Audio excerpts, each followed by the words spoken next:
Véndense vacas por xubilación.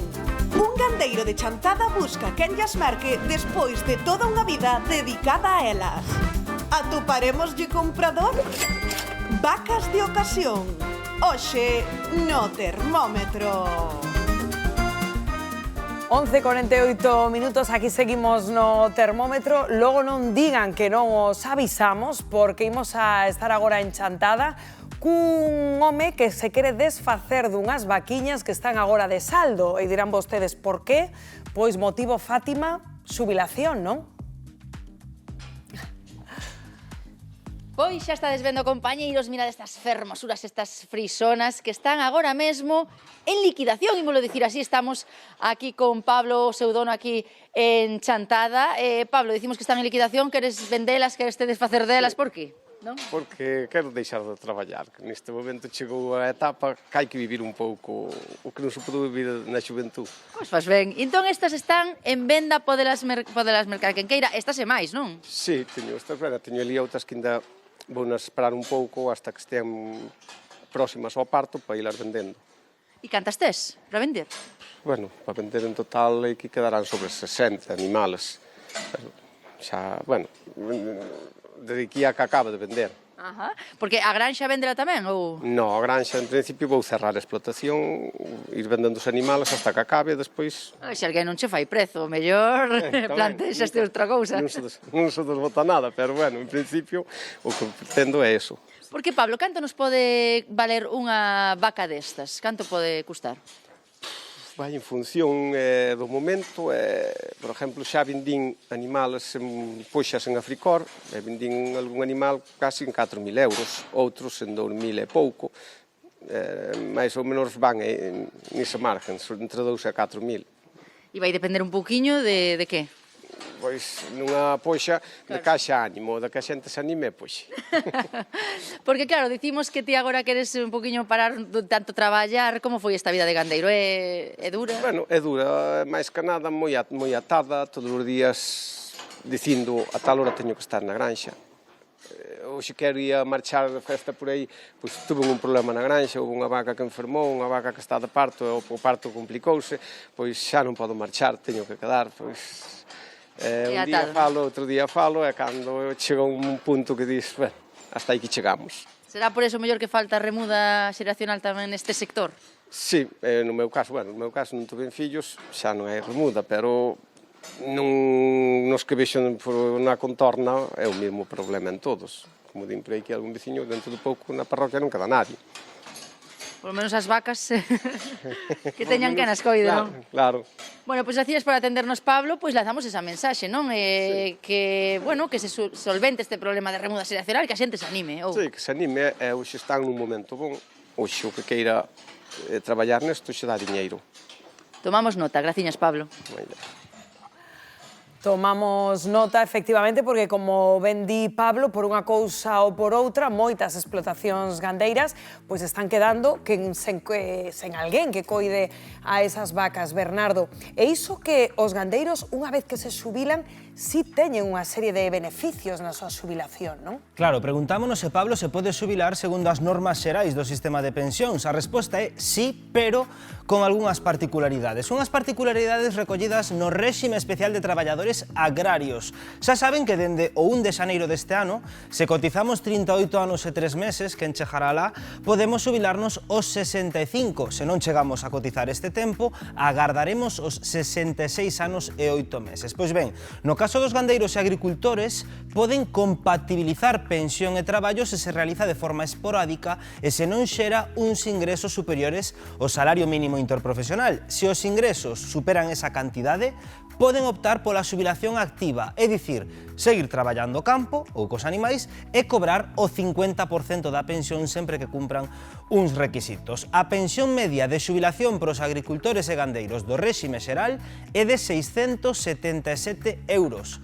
Aínda que o seu sexa un traballo exixente, non se pode adiantar a idade de xubilación. Tamén existen en Galicia axudas os que se xubilan e ceden as explotacións, e tamén os mozos que se incorporan ao campo. campo. Ollo o dato, nos próximos anos, a curto prazo, subilaránse en Galicia o 70% dos titulares de explotacións agrarias e gandeiras. Claro, es que este dato, 11:53 minutos da mañá, Gloria, para pararse a pensar, non será polas veces que aquí contamos, Gloria, Pois sí, todos comentámolo. estos adiantos que teñen as explotacións gandeiras, non? É dicir, que o traballo no campo non é aparentemente tan complicado como antes e aínda así a xente nos anima. Bueno, claro, non é tan complicado, pero ten que haber xente no campo.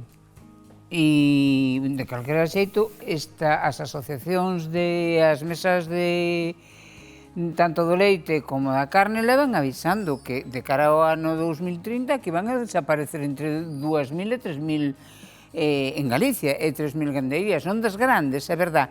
Pola contra, vais a producir, vai a subir a produción. É dicir, que hai un cambio no sector moi claro. E que ten implicacións, Xosé Antón, porque se hai menos explotacións gandeiras, isto pode ter tamén unha incidencia, por exemplo, no prezo do leite, non? Non sei Menos produción... No, pero é que tampouco non vai haber... sei. É que tampouco Que implicacións pode ter? A ver, tampouco vai haber menos produción, é dicir, dixo moi ben Gloria, vai estar todo máis concentrado, pero vaise producir quizá cecais algo máis. Que pasa? Aquí hai un problema que non se quere abordar, fai moitísimo tempo que non se aborda, é dicir, queremos realmente fortalecer que a xente viva no rural?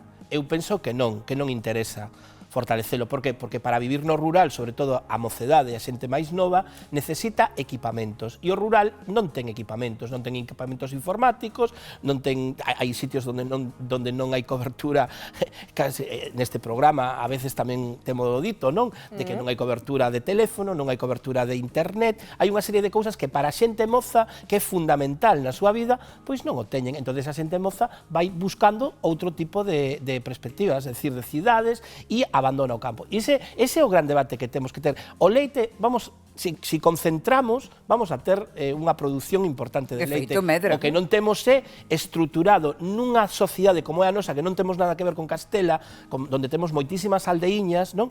Eso é o que non temos, nin sabemos, penso eu, claro, o que queremos facer aí. Entón, se vos entendo ben, non pensades que teña unha implicación pro consumidor, pero entón, que impacto pode ter para nós como país? É dicir, o feito de que teñamos este problema xa tipificado de que hai xente que non se quere facer cargo das explotacións. O problema estámolo vendo xa e estámolo atisbando e dentro de 10 anos será un problema real que é que o rural se queda sin xente, pero que esa dispersión poboacional que caracteriza a Galicia é moi cara de manter tamén. Claro, pero eso tamén implica moitos recursos e témolo que ter en conta. Que pasa co rural? Que agora mesmo non é atractivo para a xente moza, porque o que queren é salarios dignos, pero tamén queren o que me comentaba Pablo, unha vida.